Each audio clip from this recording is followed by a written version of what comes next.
God has been talking with my daughter about this passage of Matthew 23:8. But you are not to be called rabbi, for you have one teacher, and you are all brothers. This has been a theme that he's been talking with her about for the last few days. And what she's been sharing with me is the connection that he's been bringing her to in other parts of Scripture, where he demonstrates how it is that we are supposed to interact. You know, in John 13:14, Jesus has washed the feet of the disciples, of the apostles, and he says, now that I, your Lord and teacher, have washed your feet, you should also wash one another's feet. And again in Mark 10:45, he says, for even the Son of Man came not to be served, but to serve, and to give his life as a ransom for many. So constantly demonstrating that he, even being the king of the Jews, even being the master of the house, took the lowly position, and how much more we're required to do this. Now, I've spoken with you many times about the structure of these counterfeit churches that we see today.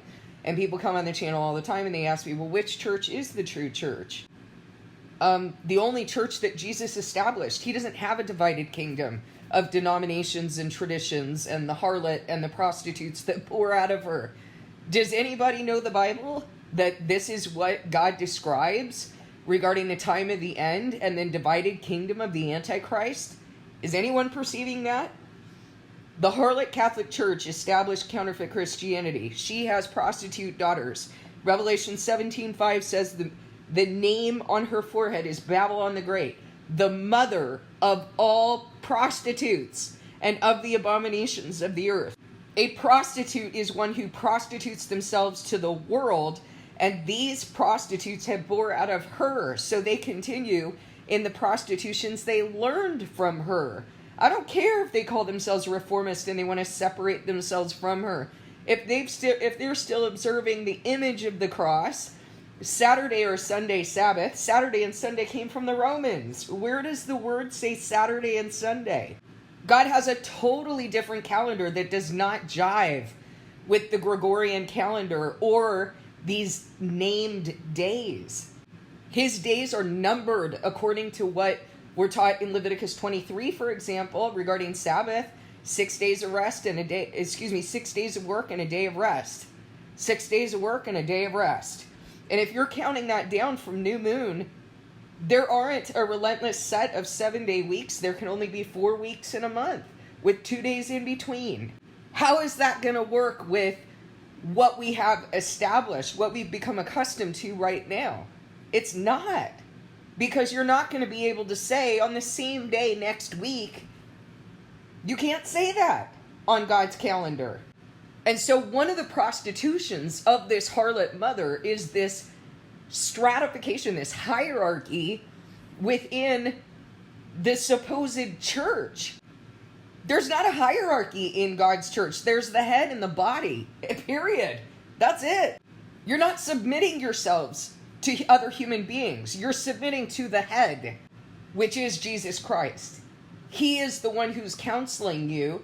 He is the one who's teaching you. You are not to call anyone rabbi. I don't know why you guys are calling people messianic rabbi like that's different. Or going to churches where there's a pastor at a pulpit doing all the work for you in your covenant. That is not reality. And if that person was truly of God, they'd be shepherding you to God, not themselves. 1 Corinthians 14, Paul tells us about good order and worship, and he says each of us is to bring something to the assembly to edify, to build up the church. Why aren't you doing that? Don't say that you don't have an opportunity to do it, because I've extended the opportunity to you. I've simply told you that if you want to assemble with us, we require that you do a fast first and return to God. Guess what? That's not just my requirement. That's your requirement in the covenant. My requirement is based on what God requires of me, which is don't allow anyone uncircumcised in heart into my sanctuary. I'm not going to disobey that for people's feelings or to accommodate wicked and lazy servants who refuse to return to God. I mean, you should be happy that you're being shepherded that way, that you're being told what is actually required in the covenant rather than me saying, well, give me your offering and then you can sneak in and out of here and be justified. That doesn't justify you. And so all throughout the Bible, you have Jeremiah saying, I haven't turned from being your shepherd. You have the wise instructing many in Daniel 11, instructing many, meaning that they're shepherding many. They're sharing their testimony. They're trudging with them, alongside them. Paul says to each is given a task, but that you have to prove worthy of being given a trust by God. And that your house has to be in order or you'll never oversee his house. Don't you know that all of the parts of a body have to work together in order for the body to function well? Why don't you understand that metaphor? We're brothers and sisters in a body, in a kingdom, in a government. If you want to serve as a priest of God in the 1,000-year reign and into eternity, how are you ever going to do that if you don't do this now? And you keep thinking that you can live your covenant through some pastor at a counterfeit church who teaches counterfeit things. Do you remember what Jesus said to Peter? Peter had denied him 3 times, and when Jesus came back and he was asking Peter, do you love me? He said, feed my sheep. He used a parable to teach us what we're supposed to be doing.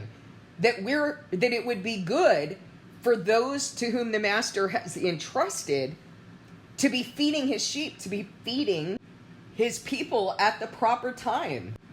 Again, I remind you that he said the Son of Man came here to serve, not to be served.